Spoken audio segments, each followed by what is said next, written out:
Hi folks, welcome to my channel, The Average Dermadoc. Let's begin the show. IVIG, Intravenous Immunoglobulins, is a sterile solution. Predominantly, it contains IgG antibodies extracted from purified human plasma pool. What does an ideal IG should be? It should be sugar-free with low sodium and it should be at physiological osmolarity.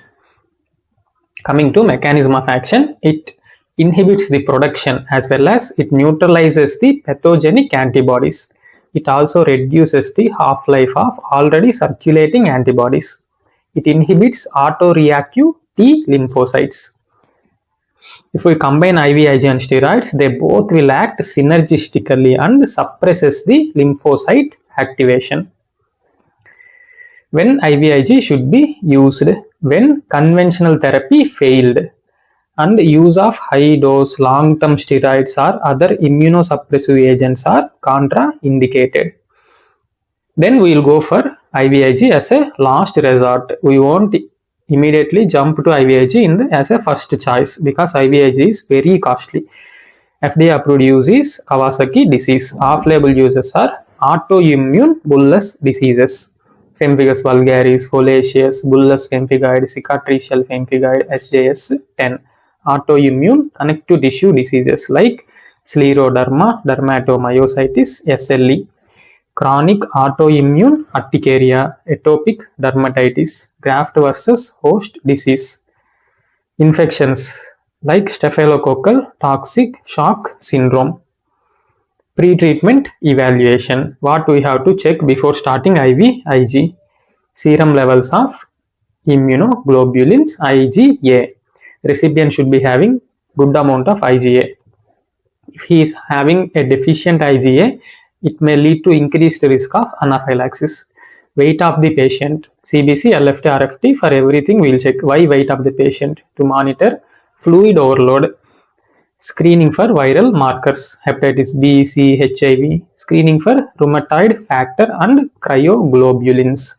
If a patient is having cryoglobulinemia, he may have hyperviscosity syndrome and this will increase the risk of thromboembolic event. That means formation of thrombus in heart, myocardial infarct, in brain, cerebral infarct. Administration. How we will administer? What is the dose? Recommended dose is 1 to 2 gram per kg. We won't administer it within a day. We will deliver it as a consecutive 5-day cycle. That is continuously 5 days we will administer as one cycle, or else we can administer with a 3-day cycle of 400 mg per kg per day. As slow IV infusion over 4 to 4.5 hours. What is the T-half of IVIG? It is 3 to 5 weeks. That is almost a month. Hence, we can administer these cycles monthly once. If disease is very severe, we can administer within 2 weeks. We have to carefully monitor heart rate, BP while infusion. Coming to contraindications, absolute contraindication is already history of anaphylaxis to previous infusion.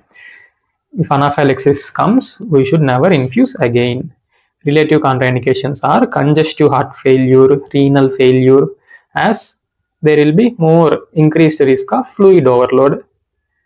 IgA deficiency or anti-IgA antibodies. As I have already mentioned, if the recipient is deficient in IgA or he already has antibodies against IgA, our IVIG, if at all it contains IgA, there will be increased risk of anaphylaxis. Cryoglobulinemia, as I already mentioned, there will be increased risk of thromboembolic events. How we can prevent this risk? We should infuse the patient prior with IV fluids so that the viscosity will be reduced. And what is happening here? Thrombus is forming. So we can prevent its formation by giving anticoagulants prior. Same way in anaphylaxis, headache, fever, chills, all these can be reduced with prior treating with paracetamol, or during infusion we can give IV steroids. This anaphylaxis is very rare with IVIG. If at all happens also, those small infusion related adverse effects only will occur. Remember the channel name. Don't forget to like, share and subscribe. Thank you. Hasta la vista. До свидания.